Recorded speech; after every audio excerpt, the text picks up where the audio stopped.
Good evening and welcome on behalf of the Cape Town Holocaust and Genocide Centre to this South African evening's webinar, How Do We Make Never Again a Reality? My name is Richard Freedman.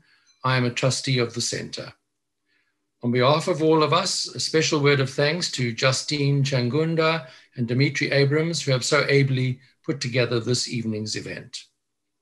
A particular welcome to Holocaust survivor Helen Blumenthal, and to our three distinguished panelists, Alfred Frankowski, Associate Professor in the Department of Philosophy at Southern Illinois University, Dr. Helen Scanlon, convener of the Justice and Transformation Program in the Department of Political Studies at the University of Cape Town in South Africa, and Dr. James Waller, the Cohen Professor of Holocaust and Genocide Studies and Chair of Department at Keene State College in New Hampshire, the United States. Winston Churchill said that the Nazi mass murder was a crime without a name. There was no name to describe the killing of people based only on who they were. Raphael Lemkin coined the term genocide in 1943, following the horrors of the Holocaust and after studying the fate of the Armenians in the Ottoman Empire. He wrote the Convention on the Prevention and Punishment of the Crime of Genocide, adopted by the United Nations in 1948, which urges nations to prevent genocide and to punish perpetrators. Since and before then, what are now termed genocides have happened on virtually every continent. Despite the laws to prevent it, the crime continues today. In the midst of the global catastrophe created by a COVID-19 pandemic, it might seem counterintuitive to pause and acknowledge Genocide Awareness Month this April. Yet, a focus on genocide at this time is particularly pertinent in urging us to reflect on the tragedies that have unfolded and may yet unfold when people play upon fear, panic, hatred, and even apocalyptic thinking to marshal support for mass violence against particular populations. The genocide of 1.5 million Armenians by the Ottoman Empire between the years of 1915 and 1923 is commemorated later this month. Hitler is said to have observed the amnesia of the world to the Armenian genocide in his 1939 Obersalzberg speech in justification of Nazi Germany's genocidal actions, which followed in Eastern Europe. Jewish communities all over the world observed Yom HaShoah earlier this month, commemorating the genocide of 2/3 of Europe's Jewish population, which began 80 years ago. The world witnessed the process, but did nothing significant to prevent it. We have also entered this month into the period of 100 days marking the genocide of the Tutsi in Rwanda 27 years ago. The world watched in horror as news of the genocide began to reach the media, but again, it did nothing. This failure to act and to prevent over the last century resulted in the horrific loss of millions of people, both in the global north and the global south, targeted just because of who they were. Commemorations are certainly about recalling the history. They are an awareness-raising exercise, and they awaken sympathy for the victims and the survivors and allow for mourning within the group. But alone, they do little to address the issue of genocide prevention. Sadly, the term never again has become both cliched and hollow. Can we understand human behavior by looking at these genocides? Is it possible to divert the road to genocide? We know that genocide does not begin with killing. It starts with the separation of humanity and the separation from our humanity. Memorialization and education are two of the processes which attempt to address these issues, but the approach has to be far deeper. Our distinguished panel this evening will address the issue of genocide prevention through their particular lenses and grapple with the possibilities and obstacles of making the never again phrase a reality. We will begin with Dr. James Weller's address. He is the Cohen Professor of Holocaust and Genocide Studies, as I have mentioned, at Keene State College in New Hampshire. And in addition, he serves as Director of Academic Programs for the Auschwitz Institute for the Prevention of Genocide and Mass Atrocities, an international NGO devoted to atrocity prevention. To date, these seminars have trained over 5,200 government officials and security sector personnel from more than 85 countries. He is the author of 5 books, most notably his award-winning Becoming Evil, How Ordinary People Commit Genocide, and Mass Killing, which was published in Genocide and Mass Killing, which was published in 2007, and then the book Confronting Evil, Engaging Our Responsibility to Prevent Genocide, which was published in 2016. His 6th book, A Troubled Sleep, Risk and Resilience in Contemporary Northern Ireland, is scheduled for release by Oxford University Press this month. It may already have been released, I'm not sure, but I'm sure he will tell us. Professor Weller has held numerous visiting professorships, most recently as an honorary visiting research professor in the George J. Mitchell Institute for Global Peace, Justice and Security at Queen's University in Belfast, Northern Ireland. And in 2017, he was the inaugural recipient of the Engaged Scholarship Prize, and I stress that, Engaged Scholarship Prize from the International Association of Genocide Scholars in recognition of his exemplary engagement in advancing genocide awareness and prevention. It gives me great pleasure and it's a great honor to ask Dr. James Weller to address us. Thank you. Thank you, Richard, for the kind introduction. And it's my honor to be here with you at the Cape Town Holocaust and Genocide Studies Center. It's a great privilege to be with you talking about this important question of never again. How can we make this a reality? The phrase never again actually started at the end of the Holocaust with the liberation of the concentration camp in Buchenwald. And at liberation, as the liberators were coming in to free the captives who were still alive at Buchenwald, there was a Russian prisoner of war who stood by the fence with a sign that he was holding up. And in Russian, the sign said, "Never again." And as Richard said in his introduction to today's panel, we have taken that slogan, that cliche, "never again," and we use it. We use it repeatedly. We put it on t-shirts and bumper stickers and coffee mugs, and we have organizations named Never Again.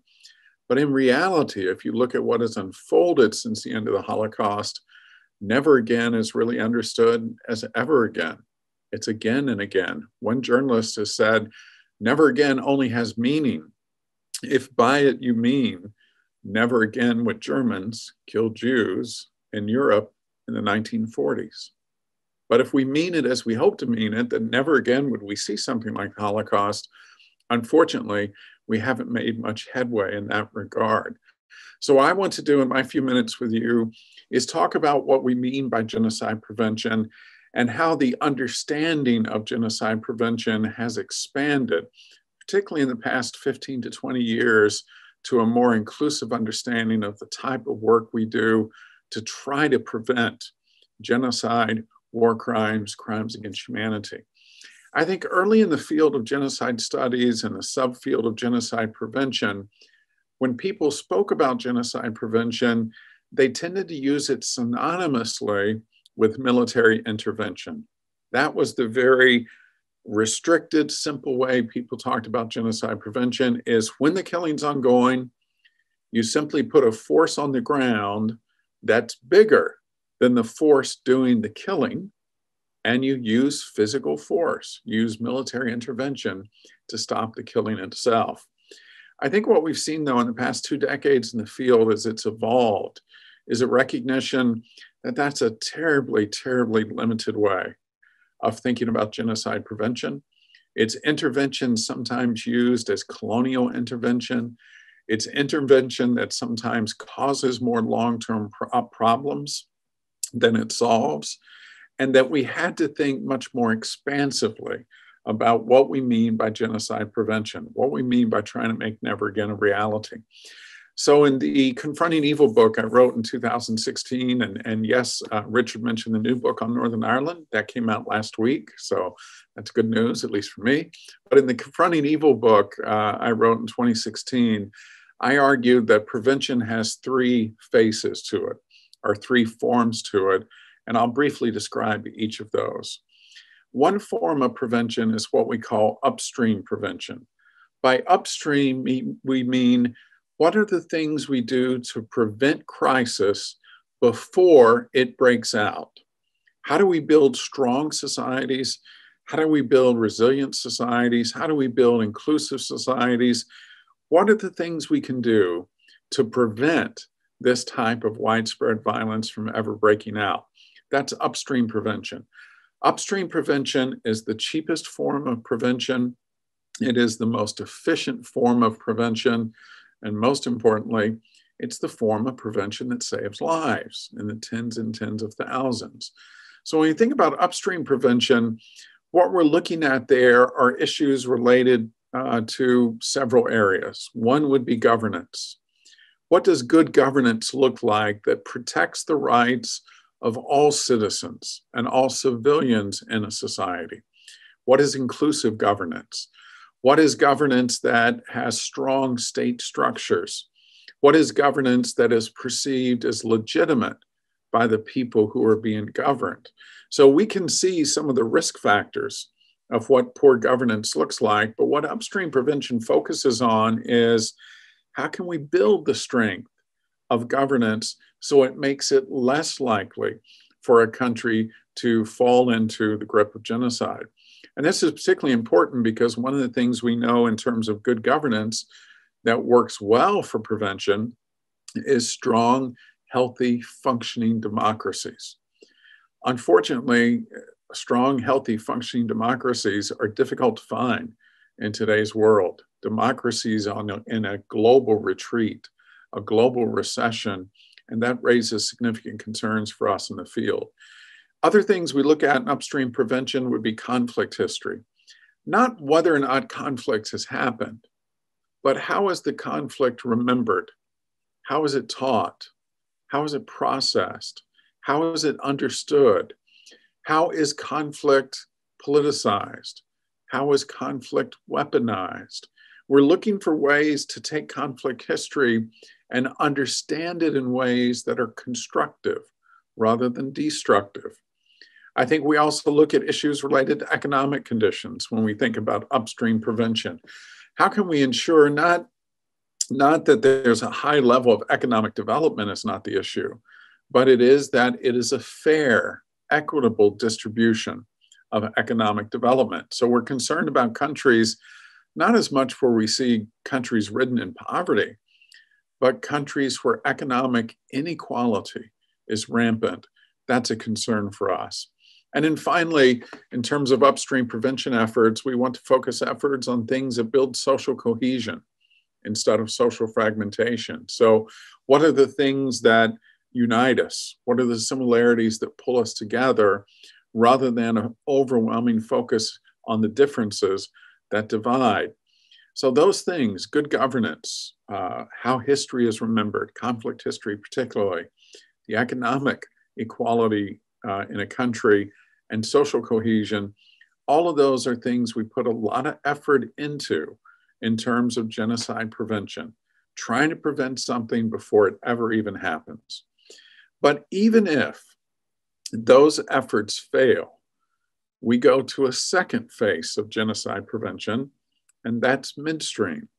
So sometimes what happens is if upstream has failed and now crisis is broken out, like we see in Myanmar, like we see in Xinjiang, when crisis is broken out, people step back and say, there's nothing we can do now. There's no genocide prevention agenda. There absolutely is. In the middle of crisis, we're still doing the hard work of genocide prevention. We're trying to slow the genocide. We're trying to limit the genocide. We're trying to stop the genocide. And again, military intervention is not the only tool in this toolbox. We have political tools we can use, things like political recognition. We have economic tools we can use, things like the boycotting of an Olympic Games we're hearing quite a bit about for Beijing in 2022. That's an economic tool that we could use. We have legal tools that we can use to try and stop or at least slow down the process of genocide. And yes, we do have military tools. But even in those military tools, military intervention, putting boots on the ground, is the very last one. So one of the things I write about in Confronting Evil is I look at all the tools we have at our disposal in the midst of crisis that can be leveraged and used as response tools that don't necessarily have to involve military intervention. And then the third and final phase that we speak about after upstream and midstream is downstream prevention. And we're actually going to talk a bit today in the panel about issues of downstream prevention. What we mean by this is when the crisis is over, how do we rebuild a society that is more resilient, that makes crisis less likely? Because one of the things we know that is true is when genocide has happened in a country, it leaves that country at risk for future cases of genocide. That's how overwhelming the instability is. So how do we rebuild a country after the fact? What does justice look like? Is it retributive only? Is it restorative? Is it reparative? What does truth look like? How is truth shaped? How does truth form a narrative? What does memory look like? What type of memorials do we build in a country? How do we remember the conflict? All of those things, truth, justice, and memory, feed back into our attempts at prevention. So what we're drawing a picture of is a circle of prevention: upstream, midstream, downstream, and back into upstream. And the point that we try to emphasize with government actors in our seminars is we are always trying to prevent genocide. We're not waiting until we see killing breaking out. We're working hard at upstream prevention. If crisis breaks out, we're working hard at midstream prevention. And when crisis is over, we're working very hard at downstream prevention, trying to heal a society that's torn itself apart. And I'll close with this analogy that maybe can bring some clarity to it. When we think of heart disease, heart attacks, strokes, and so on, obviously there are things we can do upstream prevention-wise. We can have a good diet, we can exercise, we can lose weight, we can stop smoking. We can do all the things we can try to do to reduce the risk of that health crisis. But even if the health crisis comes about, no one at that point stops and says, oh, he or she has had a stroke, there's nothing we can do. You're still trying to save life. Now, the life you're trying to save may be on an operating table because the crisis has been that severe, but you're still trying to save life. It's more expensive than upstream. It is more difficult than upstream, but we're still trying to save life. And when the crisis is over, if the patient has survived, we're back into downstream. We're rebuilding healthy lifestyles that try to prevent the reoccurrence of this health crisis in the person going forward as they recover. So I think the great contribution of the field over the past 15 years or so has been to say, genocide prevention is a multifaceted activity. We're doing it before crisis, we're doing it during crisis, we're doing it after crisis, that we're always thinking about the ways that we can try to make societies resistant to the onset of genocide and mass violence. And all of that is in pursuit of making never again a reality. Thank you, Richard.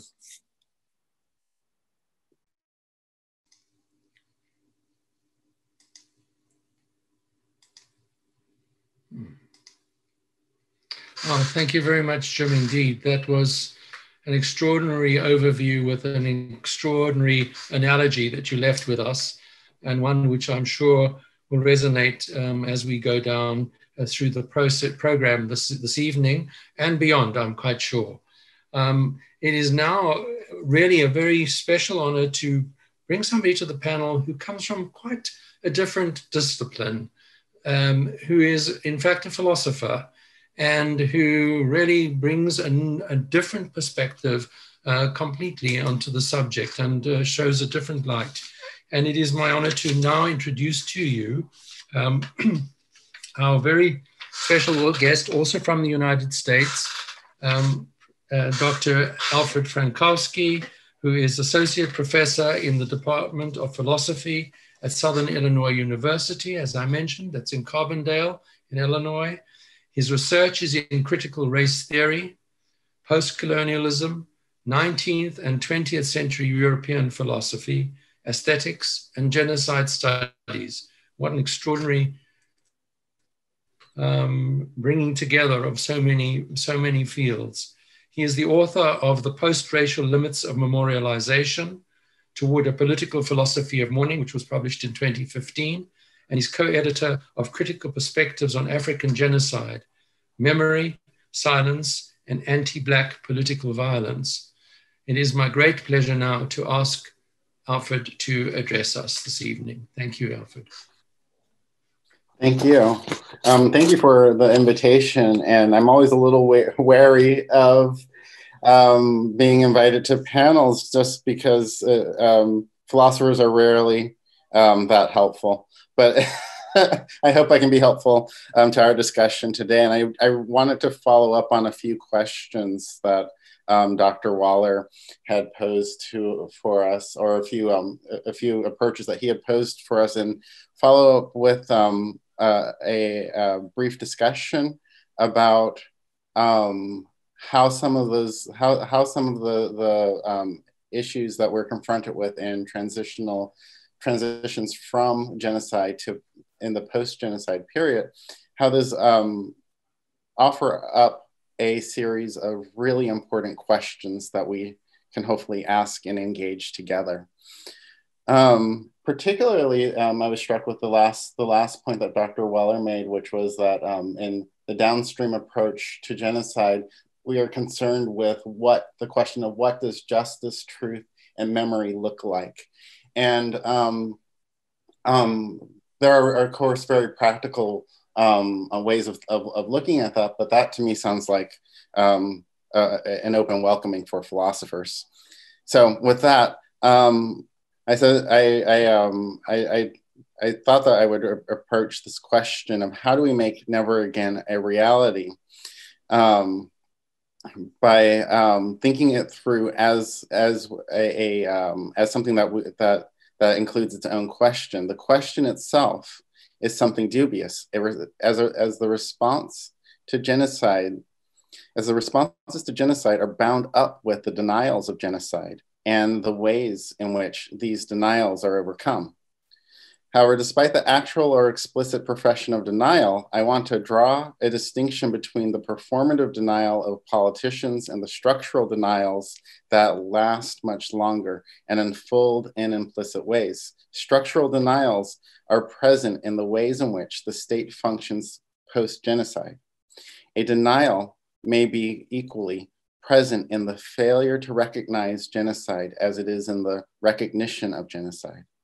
It may be present not only in the way discourses about the misapplication of the term genocide disrupts our thinking about genocide, but it may also be present in how the memory of genocide itself facilitates forgetting. I want to focus on three often contradictory and rarely exclusive ways of thinking about denialism then. Denialism appears to be present in the post-genocidal phase of societies in A, the legislation or policing of where, when, and to what the term genocide can be applied. B, the displacement and redefining of experiences of violence and genocide. And C, the decontextualizing of the language and memories of violence and genocide for both the past and the future. Denialism then is an issue not only of where, what, and how a genocide is memorialized, but also of the meaning of that memorialization. I would like to briefly comment on these features with two examples across two continents. So my first example will come from the Rwandan genocide against the Tutsi. And I want to focus specifically on Rwandan commemoration. The Rwandan post-genocide memorial culture is unlike any other. The space and forum to mourn publicly is a powerful expression and move toward reconciliation. In acknowledgement of this, commemoration in Rwanda is not only restricted to independent memorials, but it is also intertwined with public mourning.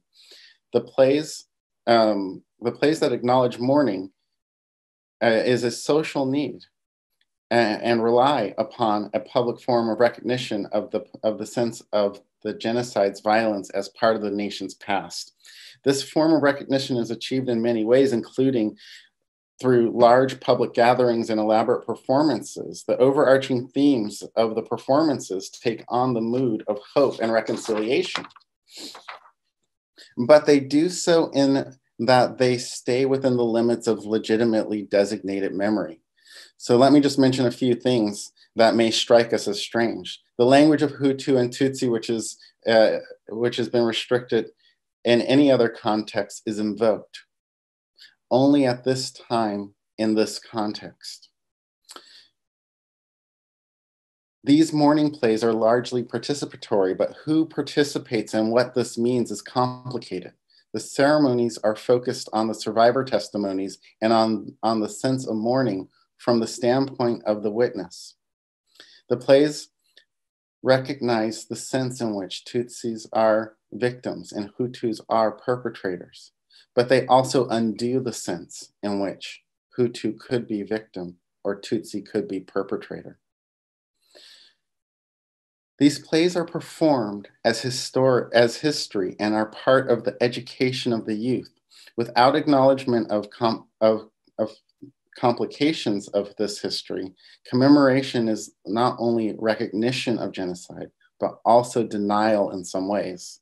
It is both the recognition and denial that is also an education for those too young to remember and too young to understand the politics of forgetting that confronts them. The second example I want to use here is one from the United States. And I wanted to focus on the US amnesia towards anti-Black racism. Yes, I think that anti-Black racism is genocidal, but we could talk about that later if you want to. And I want to contextualize this within the recent Unite the Right rallies at Charlottesville, Virginia in 2017, which stands out as one of the most high-profile protests against the removal of a Confederate monument to Robert E. Lee, a removal which was voted on and legally approved earlier that year. The first monuments and forms of memorialization to Robert E. Lee and members of the Confederate Army appeared during the 1890s, well after the failure of Reconstruction. They appeared as a reminder of war, but more importantly, as symbols of white anti-Black identity and a memory for a future politics of anti-Black terrorism. It is, if it wasn't for this context, then we might think it is strange that a memorial manufactured well after the Civil War as propaganda was being championed as currently culturally important or in danger of being lost, or even as true American history, despite the legacy of American racism. The movement to have these gaudy monuments that appear all over the United States and not just in the South removed is part of an acknowledgement that they do not represent memory at all, but rather a question of states and states of future terror and genocide. In this sense, I would argue that if the Confederate memorial of Robert E. Lee stands out as one prelude to a memory of the future, that would need to be offset or complicated by the memory of the victims of spectacle terror lynching if these memorials were not already part of a systematic violation. Take, for example, the memorials to Mary Turner and Emmett Lewis Till, which are routinely shot full of holes and otherwise vandalized. We might note that one reason for this is bound up in the denial within the claim that the past is really the past and we ought not to remember it. That these memorials create more violence than they do facilitate reconciliation. That is, of course, unless you live in the US and are Black. The past is never really the past, and this is especially true of the history of lynching and genocide. Both types of memorialization continue to operate as nothing more than sites of contemporary forms of structural denial. So I'd like to shift a little bit and think about some of the consequences. There are, of course, I think, many questions left open, but I want to make clear that my arguments are not against commemoration as a means for recognizing genocide or moving toward a situation in which we can actually claim never again meaningfully. I think the role of memory is essential to addressing decontextualized violence as real violence that is our problem today. But when memorials or other forms of framing the history of genocide operate without a context, they cannot distinguish themselves or what follows from them from structural forms of denial.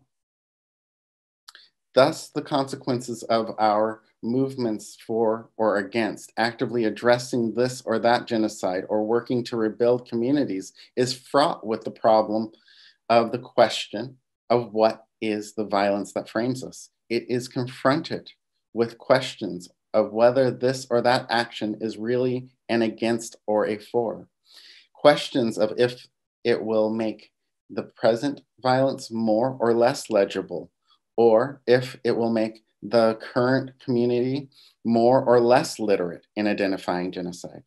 It is fraught with the question of whether the memory that recognizes genocide It is fraught with the question of whether the memory that recognizes genocide also facilitates forgetting, or whether or not it decontextualizes that violence as real. What I think we can gain in this questioning is some perspective on how the question of imagining a world without genocide is bound to the ways in which the structural denial of post-genocide the structural denial in post-genocide context first makes action, resistance, intervention meaningless. But this is why we need to keep the memory of genocide present.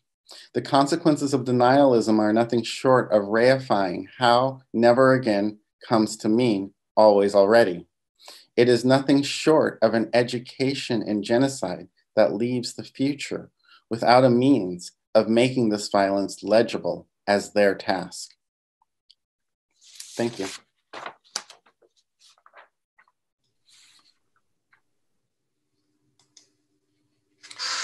Thank you very much, Alfred, for that. I'm very pleased that you're here because you have prompted us to think about things which I think sometimes we take for granted and which we really have to continue to question. I am prompted to think from what you're saying that one needs to bear in mind the issue of who writes the history and who creates the memory. And how is that memory created? And to what end is that memory created? And to what end is the history written? So yes, these are incredibly profound and important questions that you've asked us. But thanks for not giving us all the answers. I don't think they are there, and I think that we have to ponder them ourselves. We have to find the way forward. And so it really segues very, very specially and appropriately into the discussion that Helen Scanlon is going to bring to the table. Let me introduce Helen. She is the convener of the Justice and Transformation Program, the Department of Political Studies at UCT, the University of Cape Town, here in South Africa. Before joining UCT, she was the director of the International Center for Transitional Justice, Gender Justice Program. She holds a PhD in South African history from the School of Oriental and African Studies at the University of London, and she has published widely on the subject of transitional justice in Africa. So how wonderful that this dovetails with the comments that we've had from the other two speakers. Helen, I'd like to invite you to address us now, please. Thank you so much, and what a pleasure, well, not such a pleasure to follow two such great speakers who raised some really, really important issues coming from very different points of views, but both of which dovetail in some ways with the issue that I want to talk about. So I was given a very difficult task I was asked to talk about transitional justice in 10 minutes. And this is something that requires an entire semester to do an introduction to at UCT. So I will do my best to just kind of draw in on some of the issues raised by Jim and in the last panel. And in particular, I wanted to talk about the downstream. And I think that's what he's talking to, is sort of what one does in the aftermath of genocide and what is required. But I also think this talks as well to the issues that were just raised about how we need to keep issues present, how we need to look at as sites of structural denial. So I'm just going to run through sort of the impossible task of 5 minutes on what transitional justice is or what the downstream is. But when we talk about transitional justice, we're generally looking at it from 2 points of view. Firstly, we can look at it from the normative aims. And the normative aims are really about placing victims center stage, trying to address the needs of victims, but also with the ultimate aim of achieving, whether it be reconciliation, whether it be democracy, but with the aim of peace building in some capacity. But if you are a practitioner of transitional justice, as opposed to a scholar, there's a practical element to it. And practitioners of transitional justice, which I used to be, we focus on 4 areas. And these 4 areas is how we downstream. So if we're going to try to deal with abuse of past, if we're going to talk about the upstream issues that were raised earlier, what are the things that we need to do? So when we're talking about transitional justice, there are these 4 pillars that we're seeing are critical. And these 4 pillars have to work together. So first of all, we talk about truth seeking. And when we're talking about truth seeking, we're talking about not just something like the Truth Commission that we've seen in South Africa, but generally it's about a process of understanding truth as justice. Since the 1990s, we've seen the popularization of the term truth cascades or truth decades.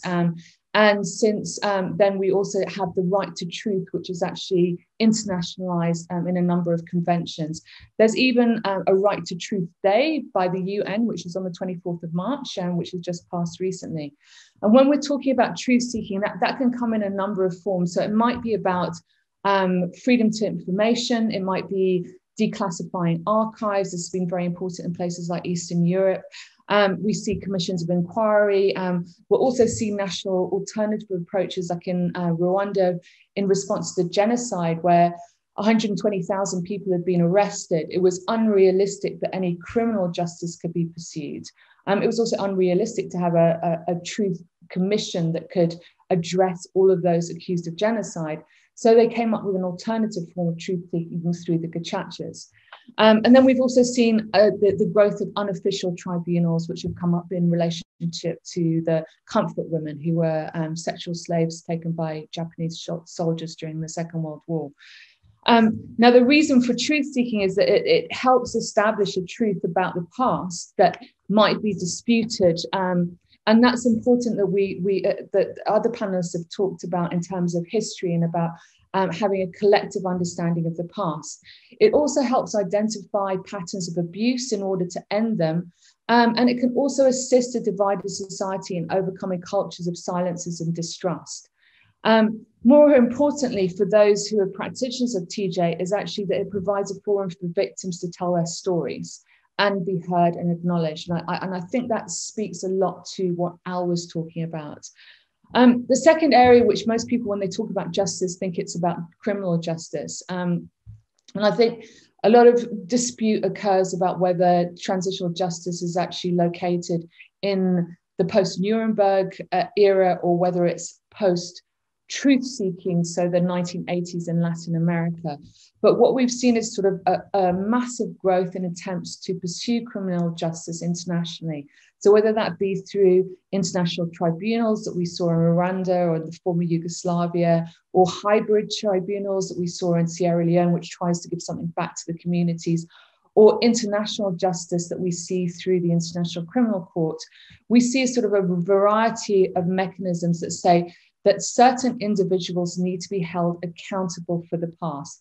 And that accountability doesn't just have to be whether you were the one responsible for those crimes. You have responsibility as the person being in command. You may be responsible, as in the case in Rwanda, if you were involved in propaganda that led to genocide.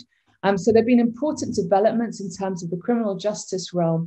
And we see an ongoing issue at the moment in South Africa in terms of the pursuit of justice for apartheid era crimes that were not actually, were people who were given not given amnesty, that were not convicted. So some of you may be aware that recently the Ahmed Timol case was, the inquest was reopened in order to pursue justice for him being murdered. And at the moment, a case is going on with João Rodrigues, and which I think the trials that have happened over the Holocaust have been quite important in terms of thinking here, because Rodrigues, aged 82, has claimed, his defense has claimed he's too old to be tried. Whereas last year we saw a 93-year-old Nazi guard who was tried for crimes during the Holocaust. So important precedents being set from the Holocaust. In the third area that we talk about is reparative justice, and again this was just touched upon in the previous discussion. And often when people talk about reparative justice, they immediately think of material reparations or monetary payments.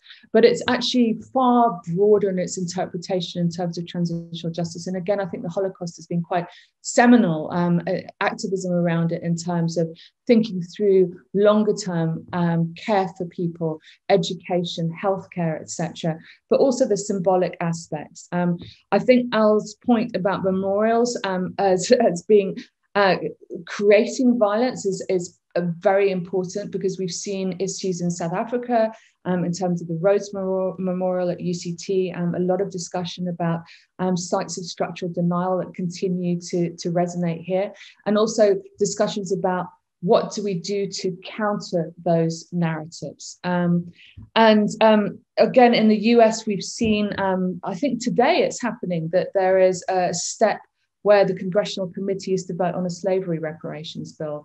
So a lot of discussions that have actually been stirred up by the BLM movement over restitution, about the return of artifacts that were stolen during the colonial era, as well as the need for reparations for slavery, etc. And finally, when we're talking about TJ, we're also talking about guarantees of non-repetition, which sort of loops us back to what the discussion today is about.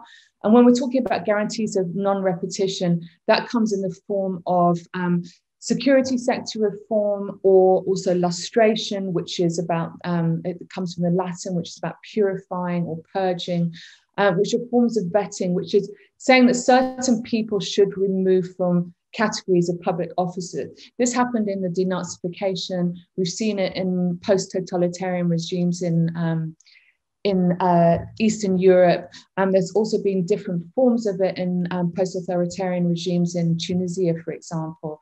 But the attempt is to say that if we want to bring about non-repetition, we actually have to address the structures that have allowed this to happen. So if we loop back now to this issue of nunca más, never again, and talking back to where we started in terms of thinking about this downstream, the downstream actually connects with the issues of education, it connects with the issues of economic reform.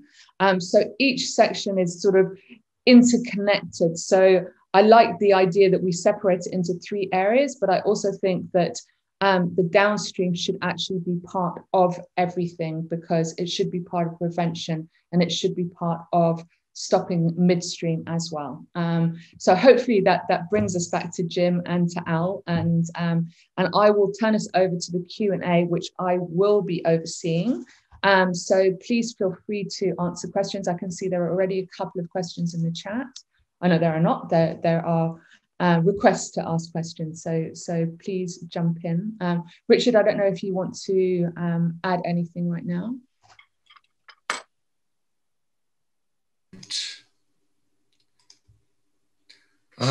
Helen, thank you very much. I'm amazed that you managed to cover such a broad topic in such a short space of time.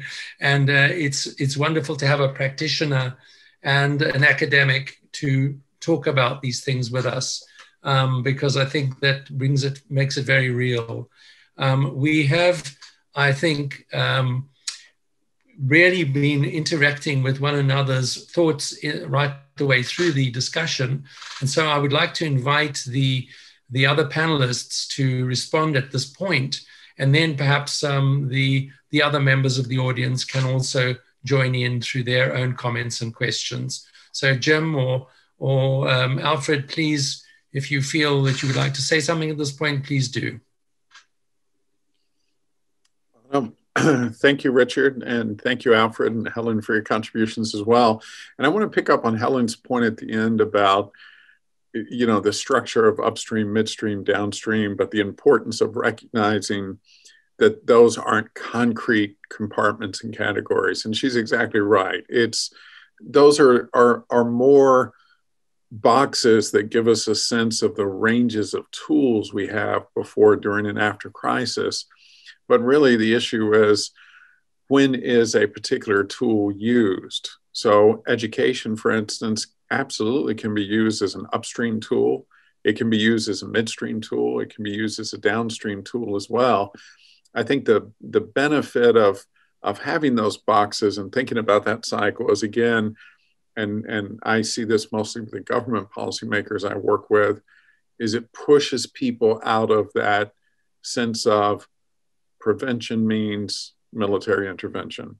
And that's, you know, military intervention as genocide prevention is really a tremendous failure of imagination and creativity, if that's all we think about when we think about prevention. So I've liked how, you know, both Alfred and Helen have both spoken about how expansive the issues are when we think about how it is that we go about making never again a reality.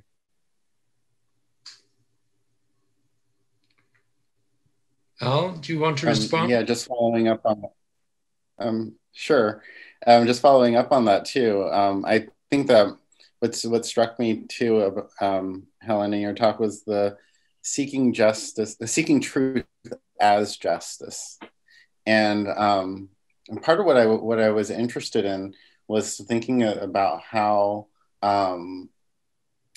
transitional justice is also part of a type of decolonizing that happens in various places, right? That it has to be responsive not just to the genocide as an event that happens, but that it has to be responsive to the long silencing of parts of the culture, and that that part of transitional justice is both including the voices of those people who have been victimized.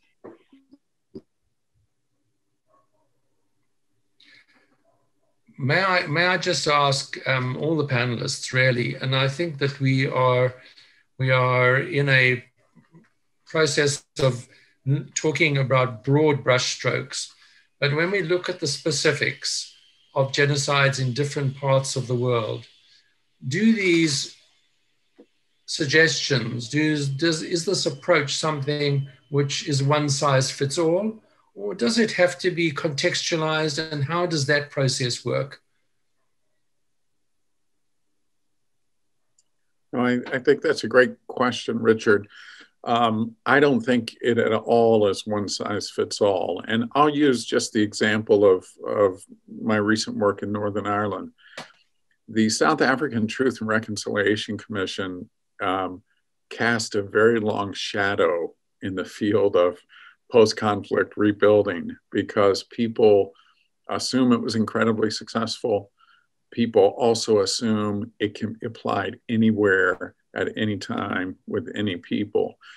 And I think being in Northern Ireland for the time I was, Northern Ireland's never had a Truth and Reconciliation Commission. It's never had a Truth Commission. It's never had a Truth Commissioner, and it never will. It just simply is not the way for that society to move forward. They're going to have to find different ways of understanding what it means to go forward. And that was a great lesson for me, that it's absolutely not, in my opinion, a one-size-fits-all approach. Even, for instance, in Argentina, and I'll just finish with this example, when we started doing our work in Argentina with government officials, the name of our organization was the Auschwitz Institute for Peace and Reconciliation. We changed that 2 years ago to the Auschwitz Institute for the Prevention of Genocide and Mass Atrocities. We had a very difficult time making inroads in Argentina because the word reconciliation is such a nasty word. They're not interested in reconciling with the perpetrators of the dirty war from 1976 to 83. Reconciliation's just not part of how they think about what it means to go forward. And overcoming that word was actually one of our greatest challenges. So again, in my experience, I think in field work after field work, setting after setting, I've seen that there are very few features of prevention that are one size fits all. Yeah. And I think also when you talk about the memorialization as well, that also has to be contextualized. It also has to be dynamic, I would suggest. The memorialization cannot be static. It has to be something which is revisited and revisited. So you don't have the Confederate flags flying all over the place and Robert E. Lee standing over a city like Charlottesville. It has to be something which is revisited constantly. I think we saw this with Rhodes Must Fall movement as well. And that is part of decolonializing, as you say, Alfred. It is the decolonializing process of the mind and of the context in which we live.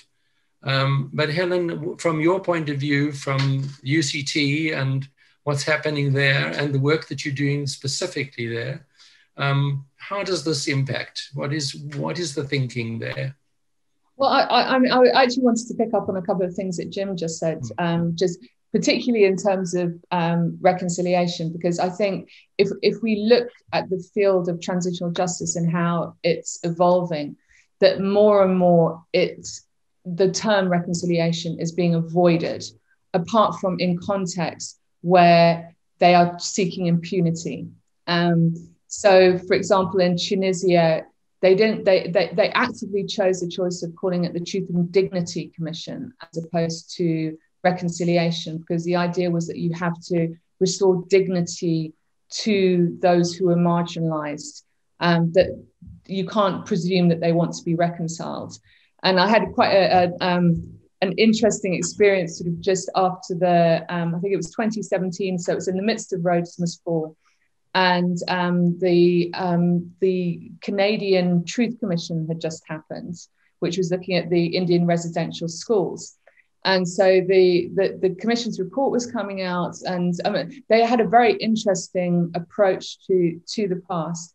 And they had invited some students and some academics from South Africa to come and talk to them, and sat us down and said, please tell us about reconciliation. And everyone from the South African side started laughing because it was really, there was no, with the uprisings that were happening at the time, with sort of the whole upsurge of sort of questions about the lack of transformation in South Africa as a result of Rhodes Must Fall. This idea that South Africans would be the ones that could speak about reconciliation just seemed farcical at the time. And then also another point sort of that you brought up about sort of this one size fits all. I mean, one of the problems is that we've seen, the positive of the South African situation was that it was organic. You know, it was something that evolved and was locally grown. Even though it was sort of came from a South-South exchange with Latin America, largely this was something that was decided internally as opposed to being externally opposed.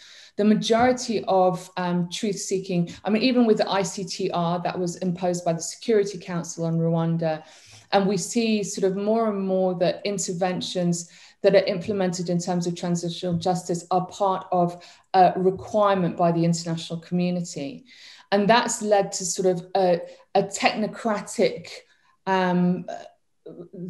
institutionalization of TJ. So rather than it being something which is about truth for the people or truth for the victims or justice for the victims, it's about this is what is needed for your society to transform. And it even happened that the EU, that there'd been sort of this emanated from Northern Ireland, that there'd been sort of an article written by Brandon Hamber in which he identified 5 things that you needed for reconciliation. Then the European Union put it into a document which said, in order for you to have been reconciled, you must do 1, 2, 3, 4, 5. And so this is what happens. It becomes sort of, you know, a checklist that you have to do rather than actually about a society that's trying to grapple with its past in order to have a future where they don't repeat the past. And that's become part of the problem with sort of the downstream that we're dealing with now. Alfred, can I ask you, the terminology, we often talk about building tolerance in societies, and people have rejected that term. Many people have rejected that term, and they said, well, actually, tolerance is just something putting up with. It's not the actual engagement with the person. It's not the dignity that Helen was talking about. It's not that respect that we're trying to build. It's not the acknowledgement of difference and the celebration of difference. How does this tie into your thinking? Yeah, I think that it's, you know, the term tolerance, I think for the most part, it just like what Helen was talking about with the sort of like how can we be reconciled? You know, what is reconciliation? On the one hand, it had its historical moment as being something that at least start to create a vocabulary of transition, but it quickly became used as, oh, all we need to do is tolerate the other, and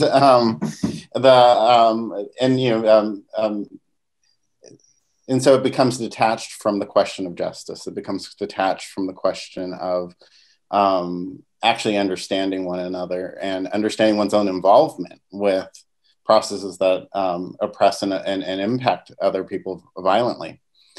And so I mean, I think that there is a question about not just what words we use, but the discursive environment in which those unfold.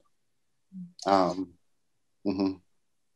I think all of you have alluded to the failure of structures to deal with the issues effectively, and that yes, the structure can be put into place. You can have a convention on genocide. You can have a criminal court. You can international criminal court. You can have a gacaca put into place, whatever form it takes. And all of this is often imposed upon a society. It's not something which is organic. And one wonders, as one thinks about this, is how is the balance between policymakers and the people themselves, the victims themselves, the survivors themselves? How does one find that balance? You know, your work, Jim, it sounds like that's what you're striving to do, is to talk to both to the policymakers and to the people on the ground, to hear the stories as we've been hearing, to hear the actual stories, to hear the real truth, to find the real truth. But how does one find that balance between what is essentially a bureaucratic United Nations kind of structure, which is deciding what is genocide, what isn't genocide, When should we be intervening? Is this time to put in place a military intervention? How does one find that balance? Well, those are great questions. I think I can just say quickly that, you know, in our work with government policymakers at the Auschwitz Institute, I certainly have been struck by the degree to which societies differ in terms of the expectations and involvement of civil society. We work with some policymakers in some countries who work very closely with civil society, and they have atrocity prevention mechanisms in place that have policymakers, civil society, religious leaders, tribal leaders, women's rights leaders, human rights leaders, just a broad range of people. And we work with other governments that see atrocity prevention as just a policy-making issue, not to involve civil society. So, for instance, in the US, we have, because of President Obama's presidential order, some form of what is still called an atrocity prevention board. It's purely government officials. There's no room on it for academics, for civil society leaders. That seems to me to be a very short-sighted way of thinking about prevention. As I've said, we're thinking about prevention at all phases of the conflict cycle.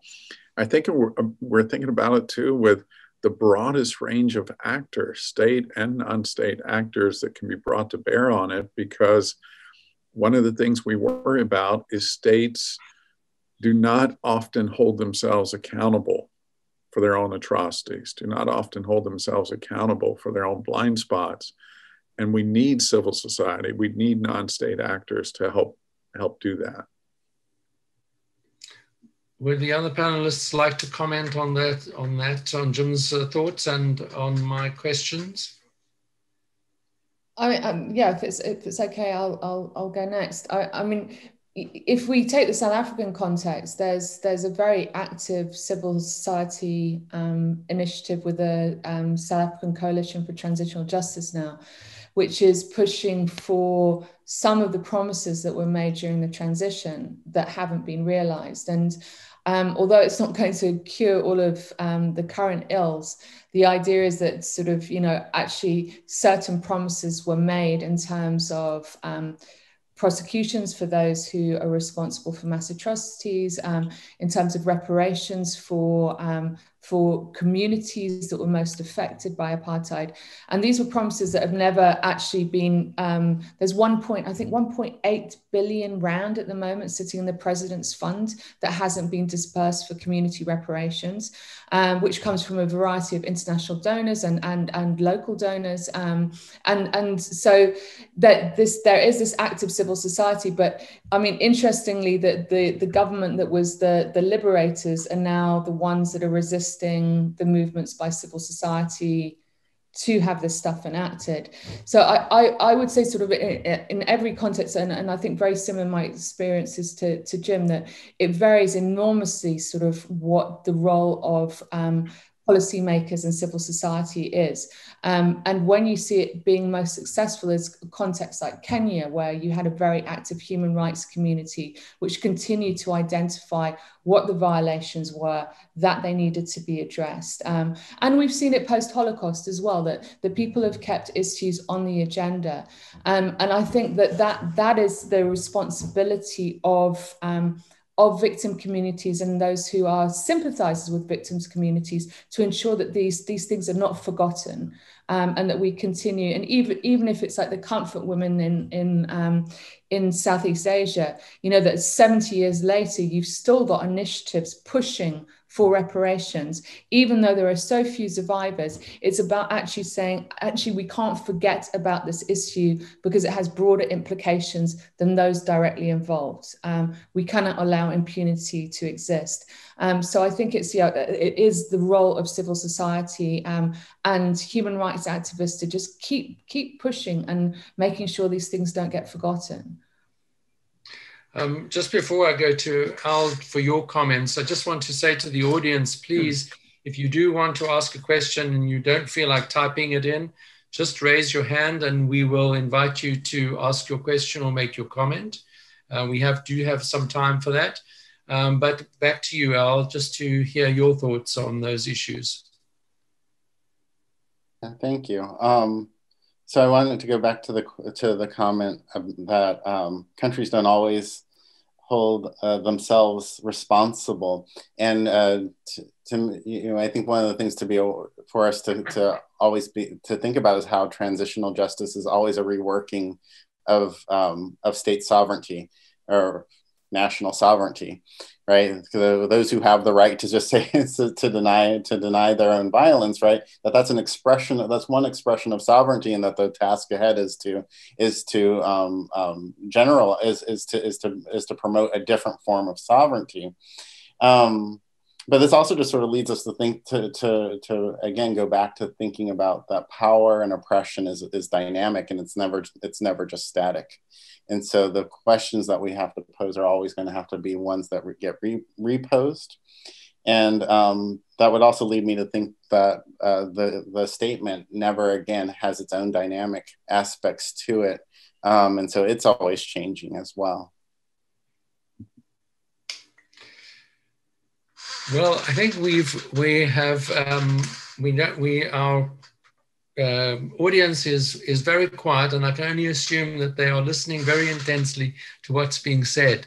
But I think we should just bring ourselves back to the issue of the never again, as we have been instructed to do in the title of this talk, and just come back to that thought.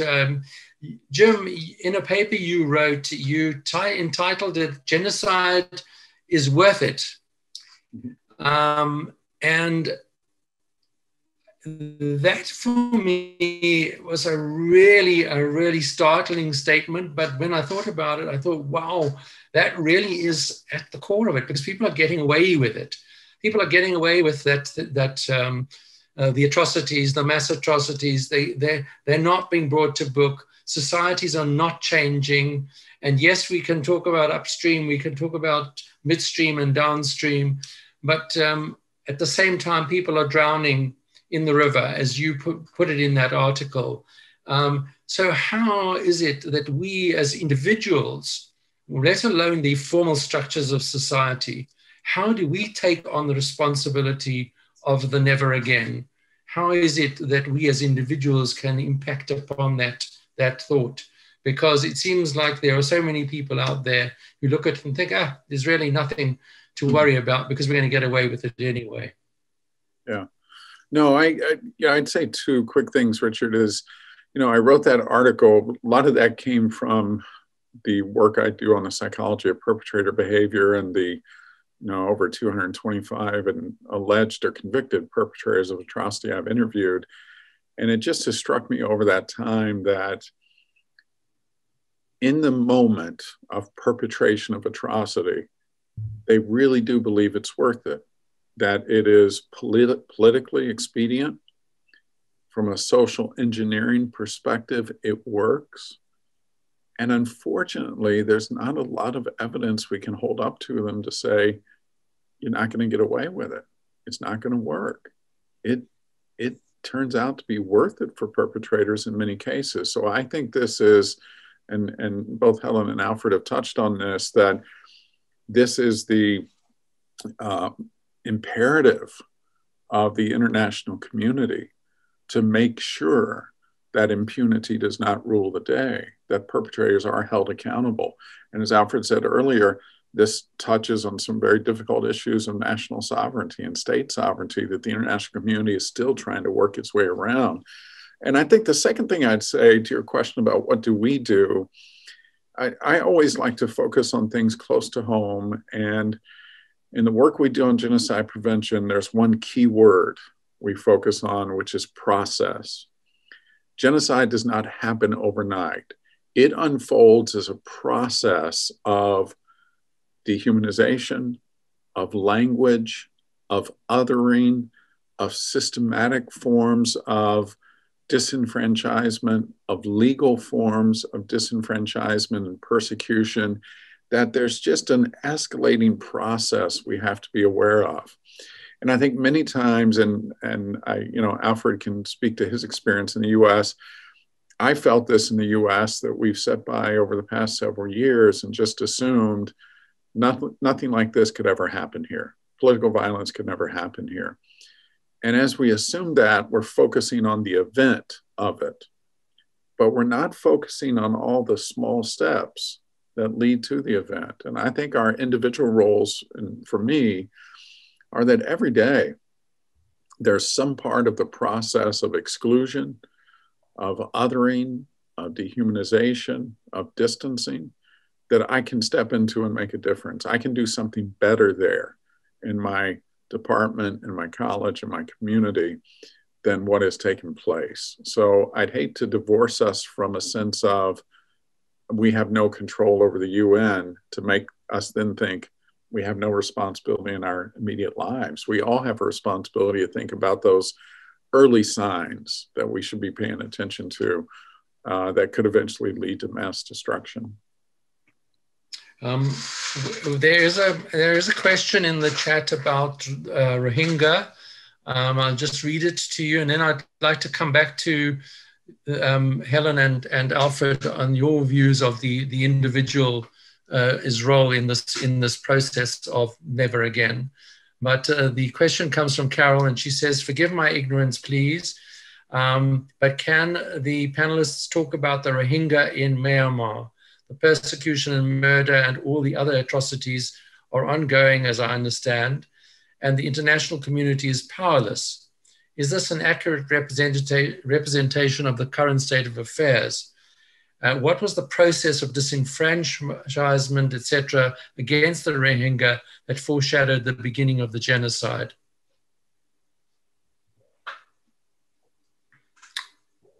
Who would like to pick that one up?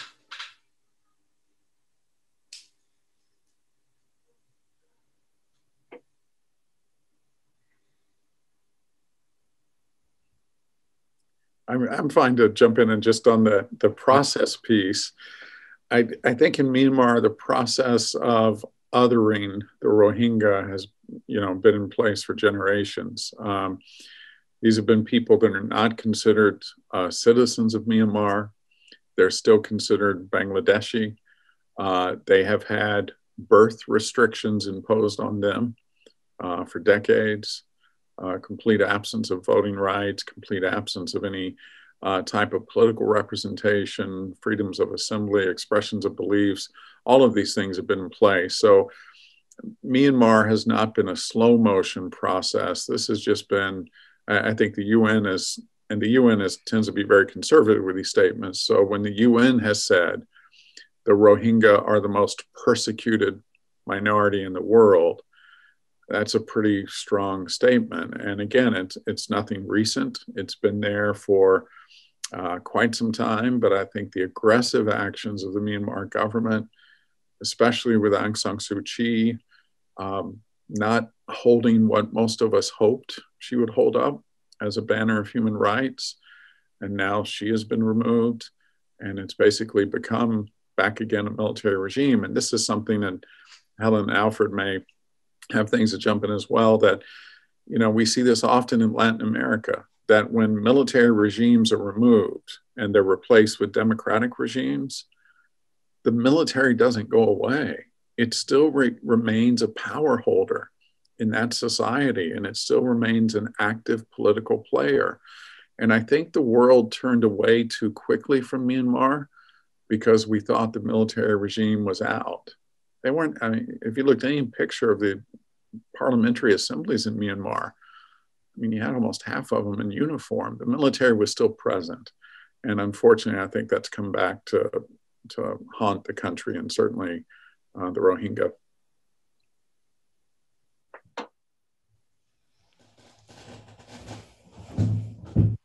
And Alfred, comments perhaps on Myanmar, but also on the thoughts that I put onto the table about the individual's role and where does the responsibility begin and end, or not at all? Is it a case of vigilance? Is it, as you're suggesting, Jim, this vigilance that we have to have on a daily basis? And how is it possible that is the insurance policy for the never again?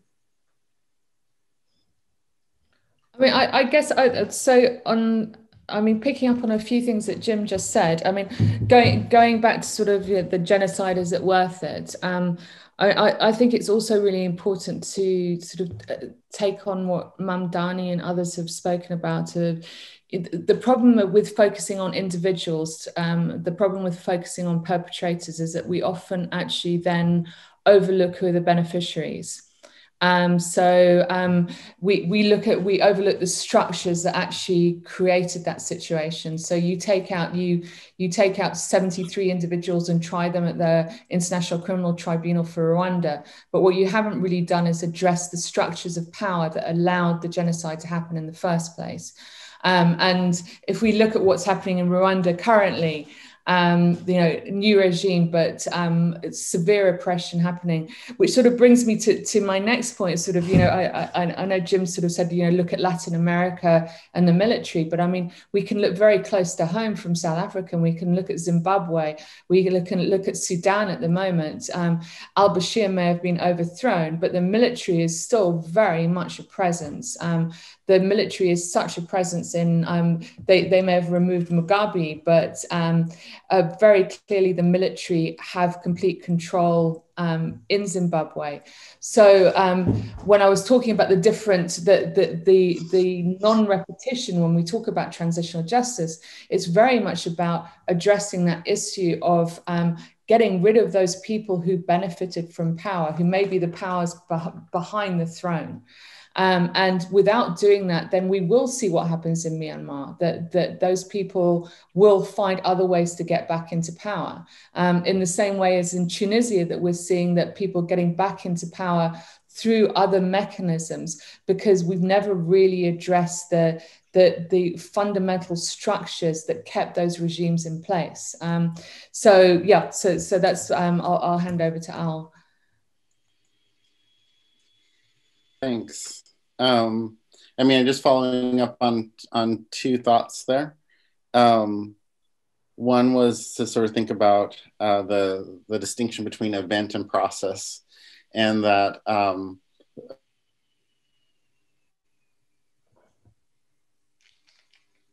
we seem to have lost Al.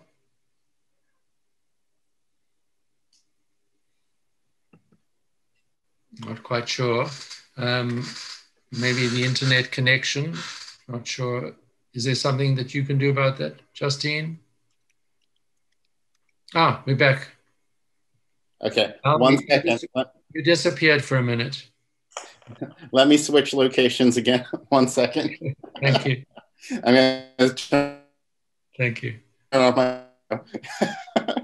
Okay, so while Al is moving around his home to find a better connection, I just wanted the panelists just to think of some closing remarks. We are about to come to the end of our program, and I just thought that this would be, I don't want to sound negative, but it sounds to me that it's an enormous hill to climb to get to the never again. And I'm wondering how you see it. Are you optimistic? Is it something that is doable?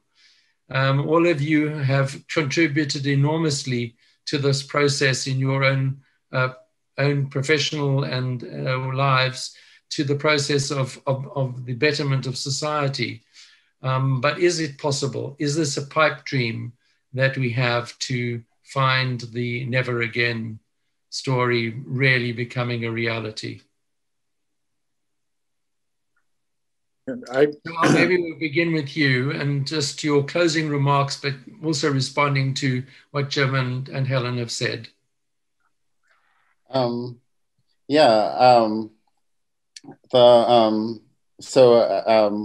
part of my response to what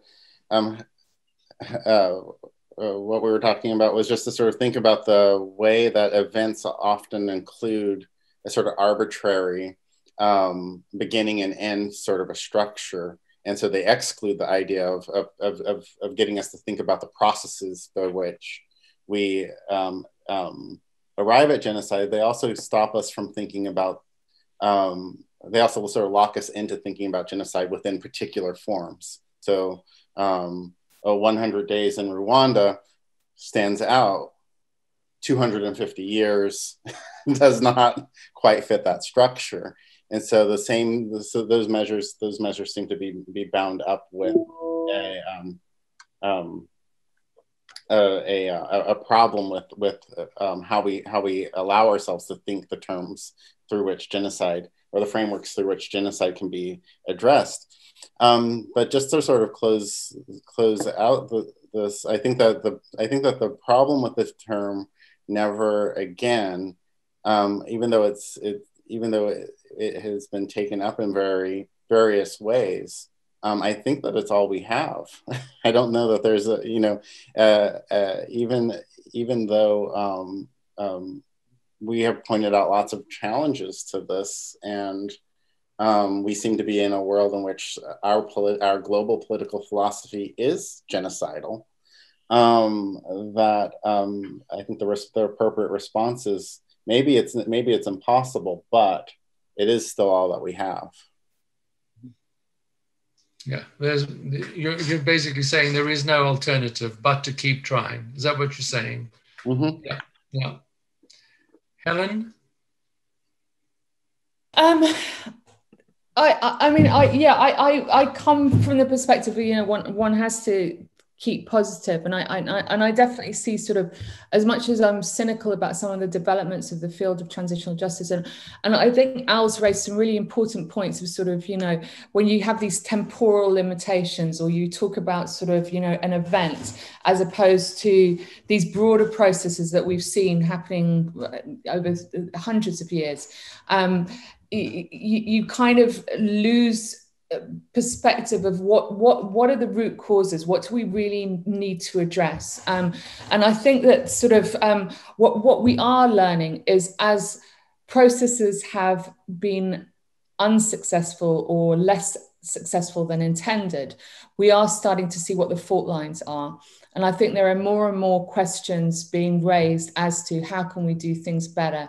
And I do think, I've spoken about Mamdani before, but I do think when he talks about the South African situation, he talks about the Rwandan situation, but how, these have been missed opportunities in terms of actually using this as a platform in terms of education, and actually challenging some of the assumptions, as I said, about limited idea of who is perpetrator and who is victim. And I think we need to start pushing more in terms of the social education aspect, and thinking more creatively in terms of, when we're talking about reparative justice, how do we broaden it so we don't have such a limited focus on punishing perpetrators, or an idea of truth that should just focus on specific crimes. We need to sort of start looking at root causes more holistically and thinking creatively about how to address them.